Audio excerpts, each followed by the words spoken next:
how's it going everyone? Welcome back to the channel. It is Prab here, and this is a hands-on review of the all-new iPhone XS Max. So without any further ado, let's get started. Now, I was really excited to get my hands on this device, as prior to this I was using the iPhone X, and although I was more than happy enough with it, I did always find that the screen real estate on the 10 was a bit limiting. So the XS Max packs a 6.5-inch Super Retina OLED display with a 84.4% screen to body ratio, and let me tell you guys, this thing feels surreal in the hand. I've been using this device for a few days now, and every time I pick up the phone, the display is a joy to look at. Moreover, the display has all the bells and whistles from last year's iPhone, including Dolby Vision, True Tone display, 3D touch, and it is HDR10 compliant. So if you're someone who consumes a lot of content on your mobile devices on a daily basis, then you're absolutely going to love this extra screen real estate.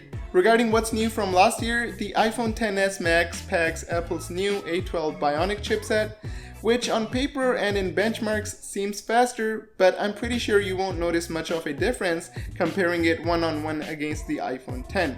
Overall, performance-wise, the phone feels very responsive and loads apps quickly. The 4GB of RAM allows you to switch between apps smoothly while using multiple apps at the same time. While we're on the topic of multitasking, unfortunately Apple still doesn't provide a multi-window or a split screen mode on this device, which would allow users to use the bigger display more effectively. Moreover, in my opinion, having Apple Pencil support on this device would have been amazing, but it seems like we won't see anything like that from Apple anytime soon. Now let's talk about the cameras, the area where Apple claims they have upgraded significantly from previous year's iPhone. Well, both the XS and the XS Max are rocking the same pair of cameras, which include the same 12-megapixel f2.4 telephoto camera, which has a 52mm full-frame equivalent focal length. What's different this year is that the wide-angle camera is now a little wider, coming at 26mm full-frame equivalent versus 28mm on the iPhone X. The best part about the wide-angle camera is that it now uses an improved sensor, which according to Apple is about 32% larger than the last generation cameras.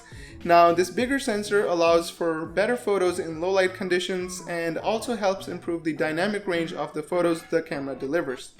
Now, most of the improvements on the XS Max in the camera department come from the new improved A12 chipset, which allows the phone to do multiple things like exposure metering, noise reduction, face detection, managing white balance, and stuff like that in a matter of milliseconds as you press the shutter button. Moreover, these new iPhones come with the Smart HDR feature, which basically takes multiple images at different exposures and then processes it to deliver an image that has a lot more dynamic range than a single exposure photo. Apple is also trying very hard to compete against the Pixel 2s and the upcoming Pixel 3 by trying to improve their portrait mode skills, and this time the phone allows you to change the amount of blur after you've taken the shot. Now, from my testing, I found that although the portrait mode has been improved from previous generations, but it is still not perfect and leaves a lot to be desired. Now, if you're someone who's coming from the iPhone X, unless you really want to have that bigger display, there is absolutely no reason why you should be thinking of upgrading to the XS or the XS Max.